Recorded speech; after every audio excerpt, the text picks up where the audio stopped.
Com mais doses disponíveis, Brasil acelera a campanha de imunização e chega perto da marca de 113 milhões de doses aplicadas.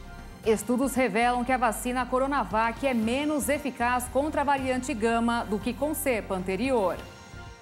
CPI da pandemia recebe o consultor do Ministério da Saúde, responsável por importação de insumos. Operação integrada do Ministério da Justiça e Segurança Pública autua centenas de postos de combustíveis por todo o país. Presidente Jair Bolsonaro inaugura a planta de produção de material promissor na indústria da tecnologia na cidade de Caxias do Sul. Haiti prende americanos e colombianos suspeitos de matar o presidente do país. Cidade do Rio de Janeiro autoriza e estádio do Maracanã terá público na final da Copa América. Tocha olímpica chega a Tóquio para cerimônia discreta e sem público. Agora no Jornal das 22.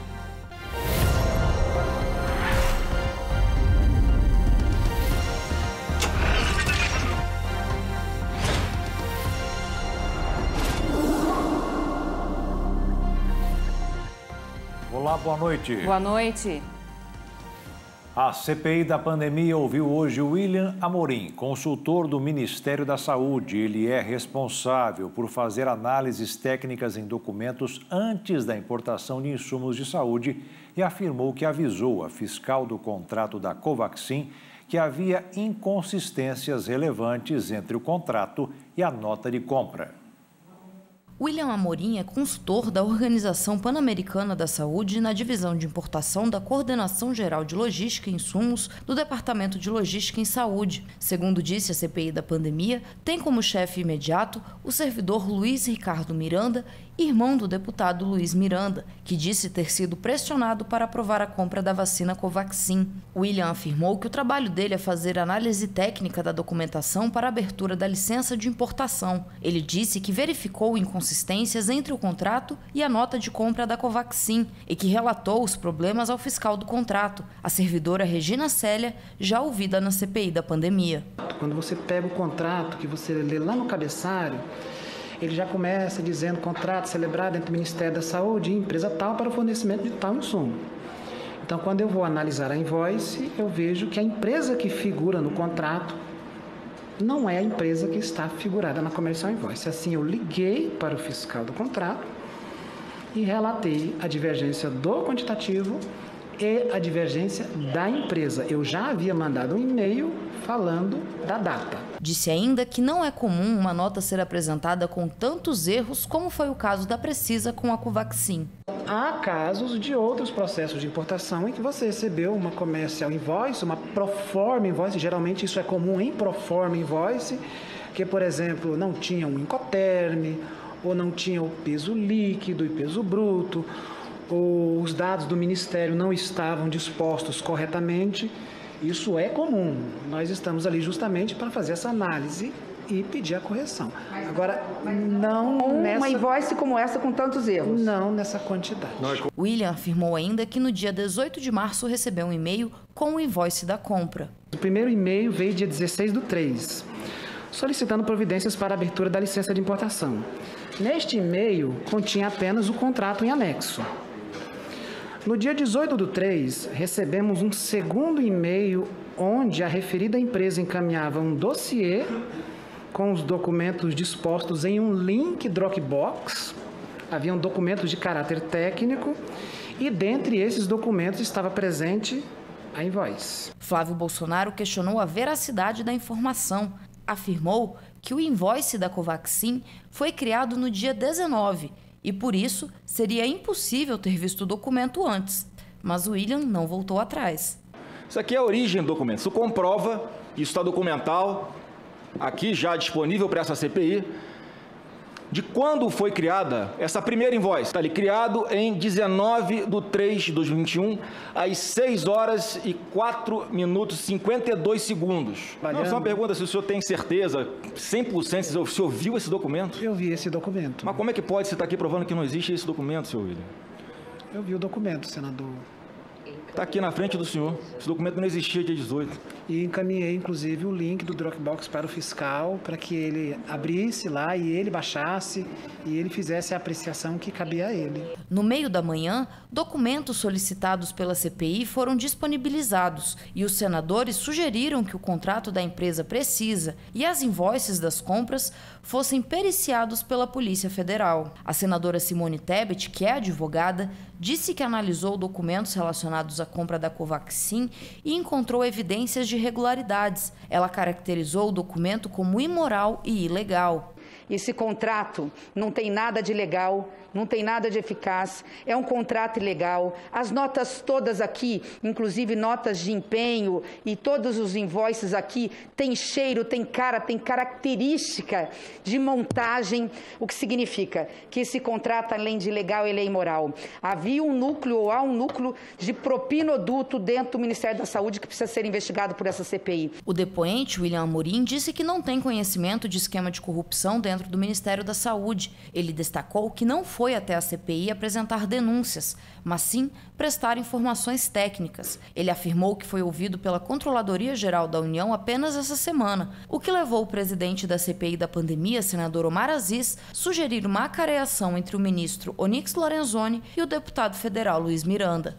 Alguém perguntou para o senhor alguma coisa sobre invoice, sobre erros? Uma investigação foi feita? Foi feita alguma investigação que chegou ao seu conhecimento por parte do ministro Pazuello ou do secretário executivo Coronel Elcio? Não, eu nunca tive contato com eles. Nunca. Pois é, passa por ele, mas não houve uma investigação. A posição do Onyx, que o senador Renan já quer trazer, e acho que agora chegou a hora realmente de trazê-lo, e até fazer uma cariação com o deputado Luiz Miranda, para saber quais foram as providências, porque o deputado Luiz Miranda hoje me trouxe lá, disse que tinha mandar um dossiê, não trouxe nada.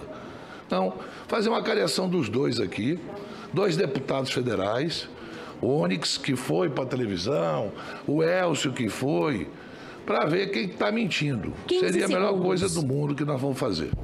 A próxima pessoa a ser ouvida pela CPI da pandemia é a diretora técnica da Precisa Medicamentos, Emanuela Medrades. Ela foi convocada após a aprovação do pedido do senador Alessandro Vieira. Na justificativa do requerimento, Vieira considera que é necessário ouvir Emanuela para que ela esclareça detalhes sobre a compra da vacina, além de um possível favorecimento da empresa. O depoimento está marcado para terça-feira, a partir das 9 da manhã. Os anticorpos produzidos após a vacinação com a chinesa Coronavac são menos eficazes contra a variante Gama do coronavírus do que contra a cepa anterior presente no Brasil. A mutação foi detectada inicialmente em Manaus e tem prevalência no Brasil. O estudo brasileiro foi apresentado no Congresso Europeu de Microbiologia Clínica e Doenças Infecciosas e publicado na revista The Lancet Microbe. A variante tem potencial para circular entre indivíduos vacinados, mesmo em locais onde a cobertura de vacinação é alta. Os anticorpos produzidos por pessoas que haviam recebido uma dose entre 20 e 23 dias antes ou 2 doses entre 134 e 260 dias antes não tinham nenhum efeito detectável sobre a variante Gama. Já os anticorpos dos vacinados mais recentemente, segunda dose entre 17 e 38 dias antes, foram eficazes, mas com menos intensidade do que contra a cepa que circulava anteriormente no país. Os autores assinalaram que o estudo não levou em conta o outro aspecto da resposta imunológica, a imunidade celular, que também desempenha um papel protetor após a vacinação. Fabricada pelo laboratório chinês Sinovac e aprovada de forma acelerada por cerca de 20 países, a Coronavac obteve uma homologação de emergência da OMS no começo de junho. Seguimos agora com informações e números de vacinação no Brasil contra a Covid-19. Nos primeiros 6 meses de campanha, do dia 17 de janeiro até hoje, dia 9 de julho, o Brasil aplicou 112.622.600 doses, segundo informações coletadas com as secretarias de saúde dos estados e do Distrito Federal. E desse montante, mais de 27 milhões e meio de pessoas já receberam as 2 doses e estão totalmente imunizadas. E diversos estados brasileiros passaram a adotar nos últimos dias um intervalo menor entre as aplicações das doses da vacina AstraZeneca contra a Covid-19. O objetivo é tentar conter a disseminação da variante Delta no país. A aplicação de uma terceira dose da vacina anti-Covid desenvolvida pelos laboratórios Pfizer e BioNTech vai ser solicitada às agências reguladoras de todo o mundo. O comunicado foi feito destacando os dados de um teste que mostram que a dose adicional aumenta os níveis de anticorpos de 5 a 10 vezes mais contra a cepa original do coronavírus e a variante beta.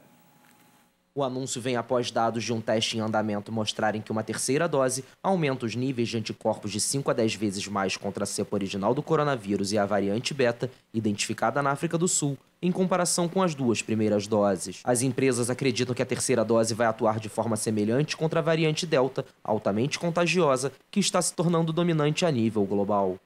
Como precaução, a Pfizer e a BioNTech também estão desenvolvendo uma vacina específica para a Delta e as primeiras amostras estão sendo fabricadas em instalações na Alemanha.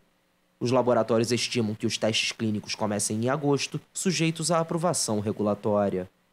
Agora vamos ver o ranking de imunização no mundo. Até hoje, de acordo com a Universidade de Oxford, mais de 3 bilhões e 360 milhões de unidades de vacinas anti-Covid já foram aplicadas. A líder China supera até agora a marca de 1 bilhão 350 milhões de doses. Em seguida está a Índia, que praticamente registra 369 milhões. Atrás, na terceira posição, estão os Estados Unidos, com mais de 332 milhões. O Brasil segue na 4ª colocação e hoje rompe a marca de 111 milhões e meio de doses aplicadas. E fechando o ranking dos 5+, está o Reino Unido, que retomou a 5ª colocação um dia após ser ultrapassada pela Alemanha. Os britânicos já aplicaram mais de 79 milhões e meio de unidades de vacinas anti-Covid até o momento. E a seguir, mais atualizações sobre a pandemia pelo mundo. E ainda, Haiti prende americanos e colombianos suspeitos de matar o presidente do país.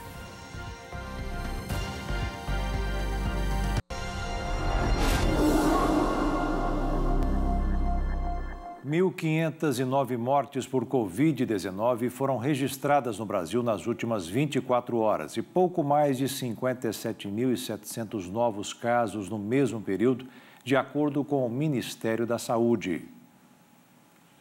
Aproxima dos 185.919.000 pessoas contaminadas pelo coronavírus e passou de 4.016.000 mortes por complicações da doença.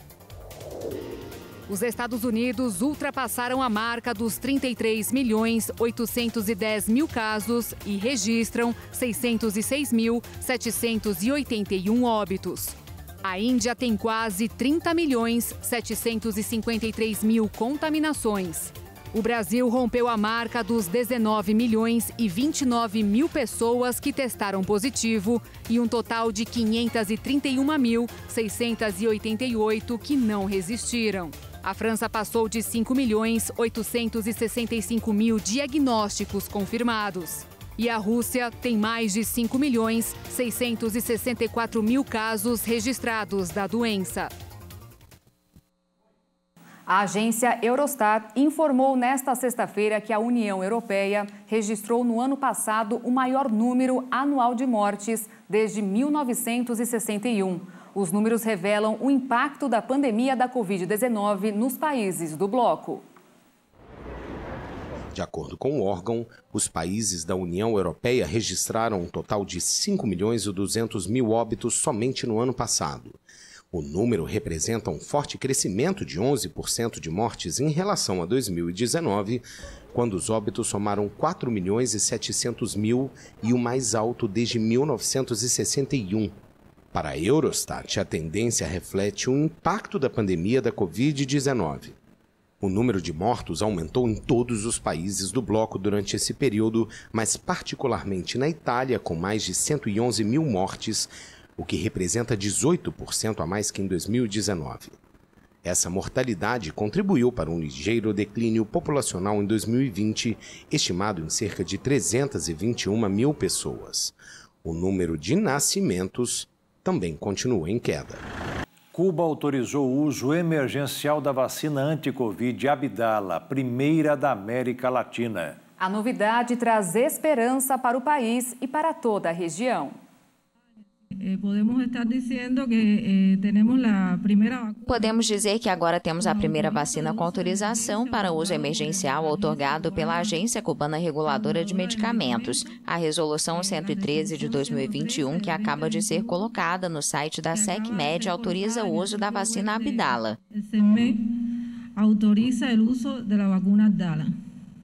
Os laboratórios Zika, onde a vacina é produzida, afirmaram que a autorização foi concedida depois da confirmação de que o imunizante cumpre os requisitos e os parâmetros exigidos em relação à qualidade, segurança e eficácia para este tipo de trâmite. Elaborada pelo Centro de Engenharia Genética e Biotecnologia, a Abdala tem eficácia de 92,28%. Cuba registra mais de 218 mil casos e 1.431 mortes por Covid-19. O país trabalha há 14 meses em 5 candidatas à vacina, incluindo Soberana 2 e a Abdala. A aprovação de uma primeira vacina cubana também é bem-vinda na região, que enfrenta um aumento de casos e a escassez de imunizantes. Antes mesmo da aprovação, as vacinas já despertavam interesse internacional e Cuba afirma já estar em contato com mais de 30 países. Estamos de volta e o Haiti tenta desvendar o assassinato do presidente Jovenel Moïse. O país anunciou a detenção de vários suspeitos e busca foragidos que também teriam envolvimento com o crime.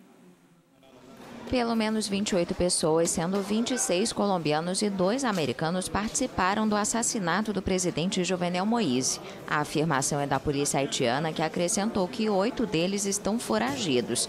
Também há informações de que suspeitos foram mortos na quarta-feira, dia do crime. Taiwan confirmou nesta sexta-feira que 11 dos suspeitos foram detidos dentro do perímetro de sua embaixada em Porto Príncipe, depois que a segurança descobriu que um grupo de homens armados havia invadido o pátio da propriedade. A missão diplomática havia sido fechada após o assassinato de Moïse. A embaixada de Taiwan, no Haiti, fica perto da residência onde o presidente foi assassinado. O ministro da Defesa colombiano, Diego Molano, afirmou que pelo menos 6 dos supostos envolvidos no assassinato seriam ex-militares da Colômbia. A polícia e o exército do país vão colaborar com as investigações. A busca agora é pelos autores intelectuais do ataque. O Haiti já enfrentava uma profunda crise política e de insegurança antes do assassinato de Moïse. Agora o país de 11 milhões de habitantes está à beira do caos. E veja a seguir, o Haiti tenta desvendar o assassinato do presidente Jovenel Moïse. O país anunciou a detenção de vários suspeitos e busca foragidos que também teriam envolvimento com o crime.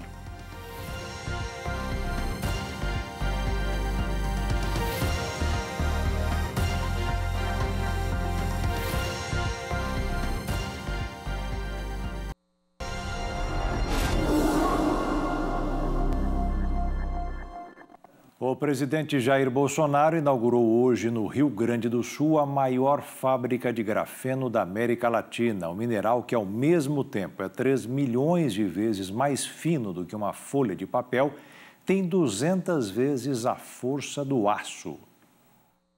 A fábrica inaugurada fica em Caxias do Sul. No futuro, o material que tem a sua origem no grafite, igual ao do lápis, que qualquer estudante conhece, deverá revolucionar a tecnologia. Além de poder ser utilizado na produção de roupas e na dessalinização da água do mar, o grafeno vem sendo testado pela indústria automobilística e na produção de aviões mais leves, além de equipamentos de segurança, como os coletes finos, leves e transparentes, mas à prova de balas. E ao mesmo tempo que estas placas suportam o peso de um elefante, podem gerar celulares que são enrolados, como qualquer folha de papel.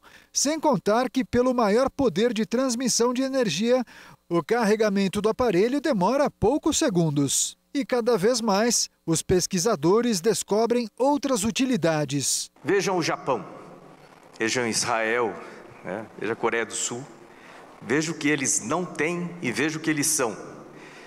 Veja o Brasil, veja tudo que a gente tem e o que a gente não é, por enquanto.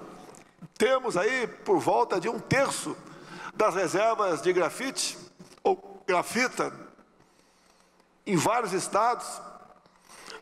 Temos aproximadamente 97% do nióbio que, casado com o grafeno, realmente vão revolucionar o destino da humanidade.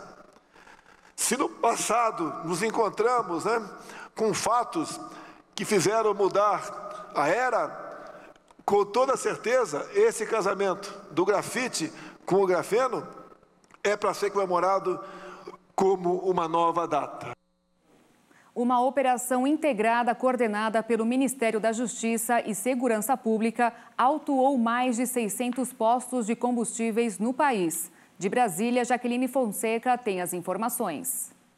A Operação Petróleo Real foi realizada em todos os estados brasileiros, com exceção do Maranhão, e teve como objetivo combater fraudes em postos de combustíveis no que diz respeito à qualidade dos produtos e à divulgação dos preços. Em todo o Brasil, 1.755 postos de combustíveis foram vistoriados. Destes, 641 foram autuados. 305 estavam com irregularidades nas bombas de abastecimento.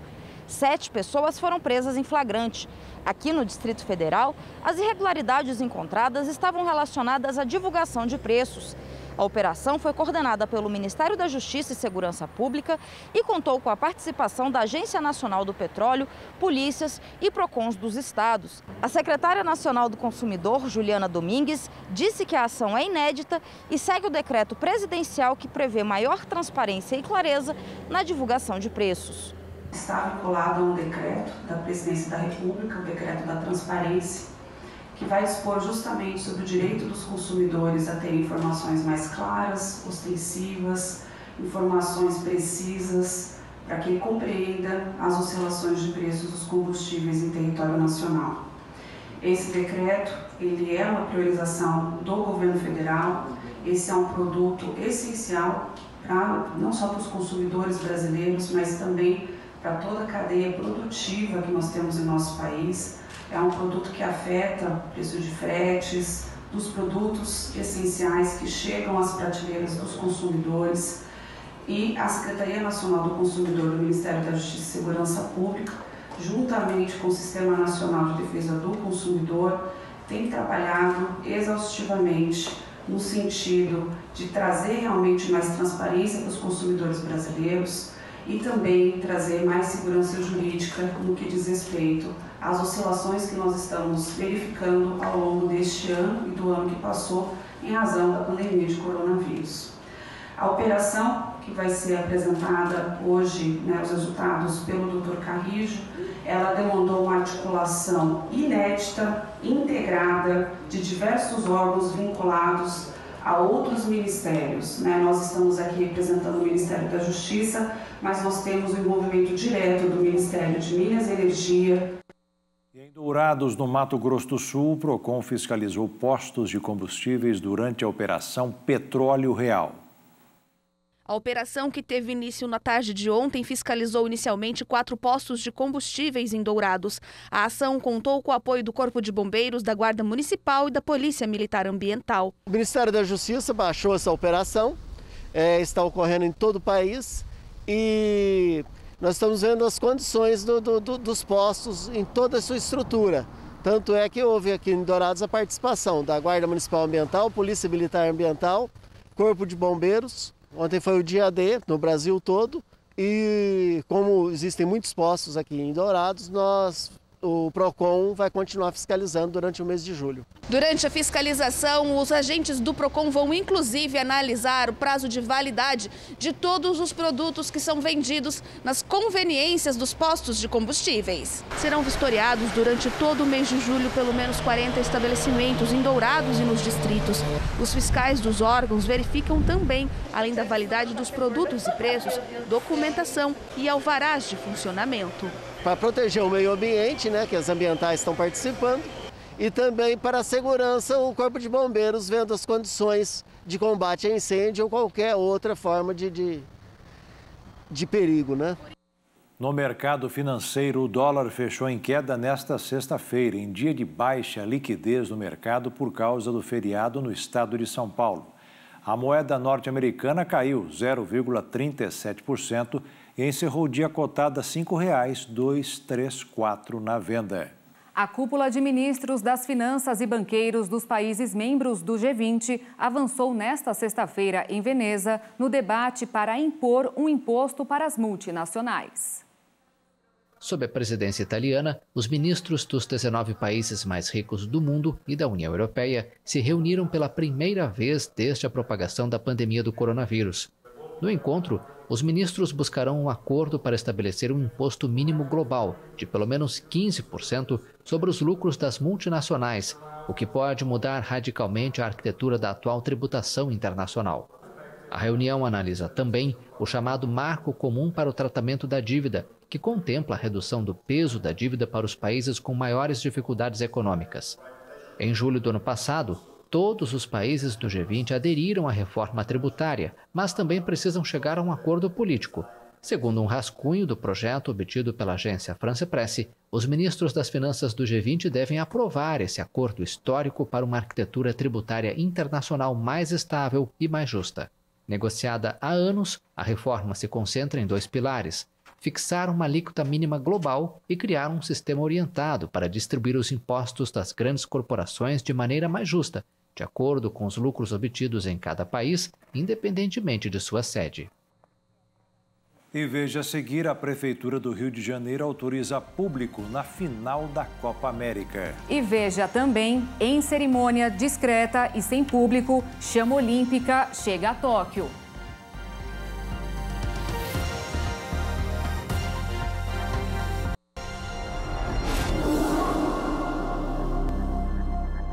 Amanhã, Brasil e Argentina se enfrentam pela final da Copa América. O prefeito do Rio de Janeiro, Eduardo Paes, publicou hoje no Diário Oficial do município a liberação da presença de torcedores no Maracanã, palco do confronto.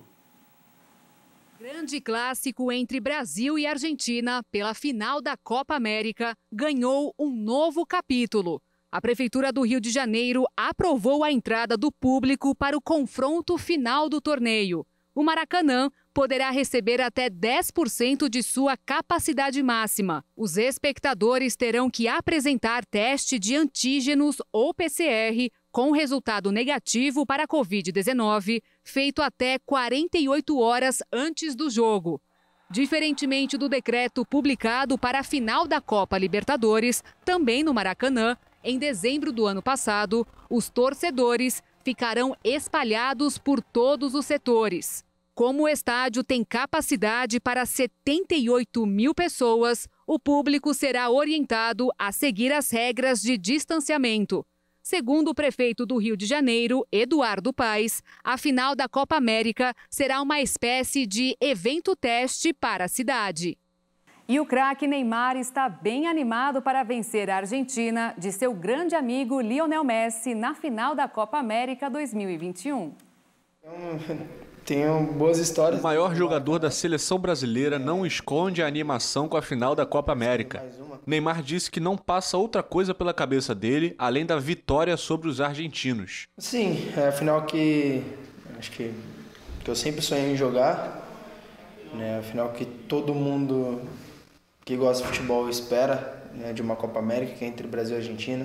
É um clássico que vem há muitos anos, né, pelas duas seleções serem grandes, por todos os títulos que já conquistaram, pelos jogadores que já passaram pelas seleções, pelos jogadores que existem hoje. A amizade fora dos gramados vira rivalidade dentro das 4 linhas. Enfrentar, né, a Argentina, né, do Messi, sempre falei isso, foi o melhor jogador que eu já vi jogar. É um grande amigo que eu tenho, só que estamos na final, né, somos rivais agora e eu quero vencer, quero trazer esse título porque é meu primeiro também. Neymar disputa sua segunda final contra Messi, após a goleada imposta pelo Barcelona sobre o Santos por 4-0 no Mundial de Clubes de 2011. 2 anos depois, o craque brasileiro se transferiu para o time catalão, onde fez amizade com o capitão argentino. Brasil e Argentina se enfrentam na noite deste sábado, no Maracanã. A chama olímpica chegou a Tóquio nesta sexta-feira para uma cerimônia sem público em um estádio depois que o Japão e os organizadores dos Jogos Olímpicos decidiram banir os espectadores da maioria dos eventos esportivos por medo da Covid-19. Há apenas 2 semanas da cerimônia de abertura, marcada para 23 de julho, a chama foi entregue em uma lanterna a Yuriko Koike, governadora de Tóquio.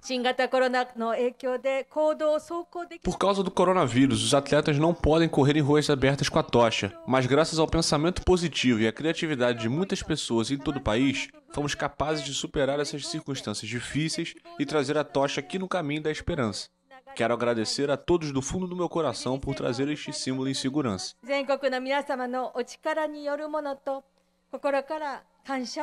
Os Jogos de Tóquio 2020, adiados em um ano devido à pandemia, serão os primeiros da história a ocorrer em grande parte a portas fechadas.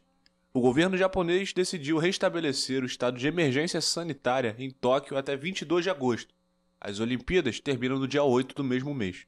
Apesar do Japão ter sido relativamente pouco afetado pela Covid-19, com menos de 15 mil mortes desde o início de 2020, o programa de vacinação do país avança de forma lenta. Pouco mais de 15% da população foi totalmente vacinada até agora. Agora um momento de reflexão. Na live das 15 horas, o pastor Josias Cruz deu mais um exemplo da igreja virtuosa, que pode ser qualquer pessoa que limpa o que está errado no seu interior para ter condições de acudir os que passam por alguma necessidade. Olha o que a Bíblia Sagrada diz, Provérbios, capítulo 31, o versículo começamos do versículo 10, mas vamos falar hoje do versículo 19, que diz assim, que a igreja virtuosa, ela estende as suas mãos ao fuso e as palmas das suas mãos pegam na roca. Eu tenho uma outra tradução, né, da contemporânea, da linguagem contemporânea, que diz assim, ela é habilidosa nos serviços do lar e da família, proativa nas tarefas de casa. Não é qualquer igreja, ela é habilidosa, ela sabe agir, ela não desce o nível, né? Ela não chuta o balde, como diz o outro, ela não roda a baiana. Ela é habilidosa, inteligente. Talvez qualquer outra igreja tomaria uma atitude conforme ela vê no dia a dia.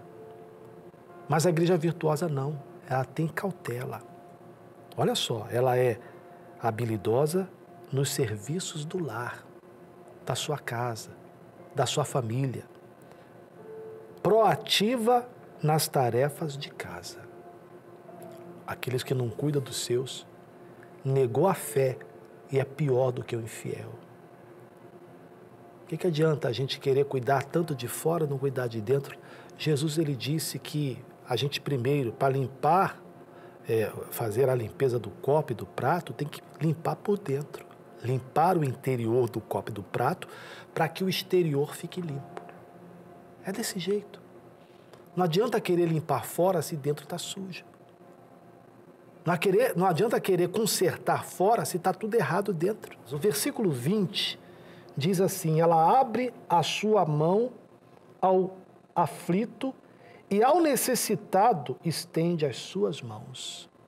Vou ler o mesmo versículo na contemporânea, na linguagem contemporânea. Diz assim, ela não demora para acudir os que estão com necessidades. Isso aqui é coisa muito séria. Ela não demora, ela não perde tempo, ela não deixa para depois. E o pastor Josias Cruz volta na segunda-feira com mais mensagens de fé e a Beatriz não volta, porque ela está de férias a partir de segunda, vai puxar aí 20 dias de descanso. Boas férias, viu, Beatriz? Muito obrigada, Jaqueto. Estarei muito bem representada. Pela Daniela Paris, que estará comigo aqui no Jornal das 22. Tudo de bom para você, Beatriz, muito e para você em casa. O Jornal das 22 termina agora. Obrigada pela sua companhia, um ótimo fim de noite e fim de semana. Se cuida e até a volta. Boa noite, fique na paz. Tchau.